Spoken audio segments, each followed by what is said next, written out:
तर बीडमध्ये नवीन पोलीस अधीक्षकांची नियुक्ती करण्यात आली आहे। नवनीत कॉवित बीडचे नवे पोलीस अधीक्षक असतील।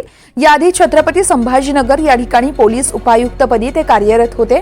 बीडमध्ये सरपंच संतोष देशमुख यांच्या हत्येच्या प्रकरणानंतर अविनाश बारगळ यांची तडकाफडकी बदली करण्यात आली आहे। सध्या जिल्ह्यात कायदा आणि सुव्यवस्था अबाधित ठेवण्याचं मोठं आव्हान आहे आणि त्याच अनुषंगानं बीडमध्ये नवीन पोलीस अधीक्षकांची नियुक्ती आहे।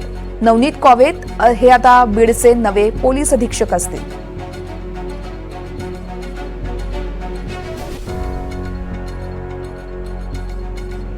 बीडमध्ये नवीन पोलीस अधीक्षकांची नियुक्ती करण्यात आली आहे। नवनीत कॉवित हे बीडचे नवे पोलीस अधीक्षक असतील। याआधी ते छत्रपती संभाजीनगर या ठिकाणी पोलीस उपायुक्तपदी कार्यरत होते। देशमुख प्रकरणातील आरोपींना मी अटक करणार असल्याचं नवनीत कॉवित यांनी स्पष्ट केलंय। या संदर्भात त्यांच्याशी संवाद साधलाय आमचे प्रतिनिधी स्वानंद पाटील यांनी। बीडचे नवीन पोलीस अधीक्षक नवनीत कॉवित सर आपल्या सोबत आहेत। सर, आज काल रात्रीच तुम्ही चार्ज घेतला, रात्री उशिरा चार्ज घेतला, काय नेमकं बीडमधली चॅलेंजेस असणार आहेत? नेमकंच देशमुख प्रकरण आणि खूप गाजत आहे राज्यभर। बीडच्या मी रात्री चार्ज घेतला। आता मी माझे ऑफिसर्सची जेवढे वरिष्ठ ऑफिसर्स आहे हेडक्वार्टरमध्ये त्यांची मीटिंग मी बोलवलेली आहे आणि मला आता चार्ज घेतल्यानंतर बीडचा अभ्यास करायचा आहे। ह्याच्या आधी मी ॲडिशनल SP धाराशिव होता आणि पोलीस उपायुक्त म्हणून मी संभाजीनगर शहर पोलीसला काम केलेलं आहे।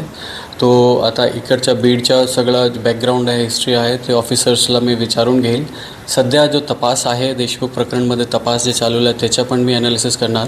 उरलेल्या आरोपींना आम्ही लवकरात लवकर अटक करणार आणि एकदा मला पूर्णपणे अभ्यास झाला बीड जिल्ह्याचा तर डेफिनेटली तुम्हाला रिझल्ट दिसेल आणि बीड पोलीस बीडच्या नागरिकांसाठी आहे।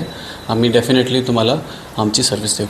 आज 14 दिवस होत आहेत या प्रकरणातील 4 आरोपी अटक आहेत, मध्ये 3 आरोपी अद्यापही फरार आहेत। एक मोठं चॅलेंजच पोलीस प्रशासनाला आलेलं दिसतं।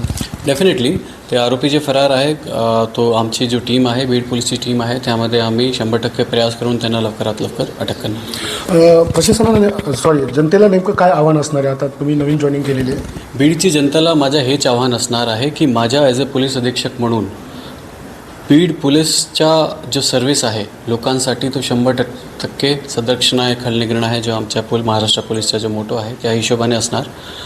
मला बीडचे लोकांतर्फे सपोर्ट पाहिजे, त्यांच्याकडून सहयोग पाहिजे की आम्ही जे आता इनिशिएटिव्स घेणार आहे, जे आम्ही काम करणार आहे त्यामध्ये त्यांचा सहभाग असला पाहिजे आणि सगळ्यांचा सहभाग राहिला तर डेफिनेटली बीडला आपण अजून चांगलं करून दाखवणार। काल रात्री तुम्ही उशिरा चार्ज घेतला आणि आज रविवार पडे तरी पण काम सुरू आहे।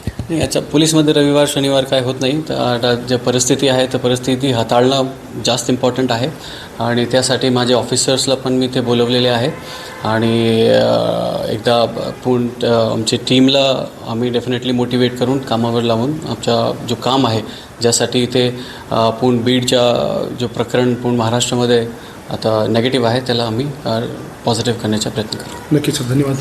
तर हे होते नवनीत कॉवित यांनी सांगितलं की कशा प्रकारे ते आता काम करणार आहेत। NDTV मीडियासाठी मी स्वानंद पाटील, बीड।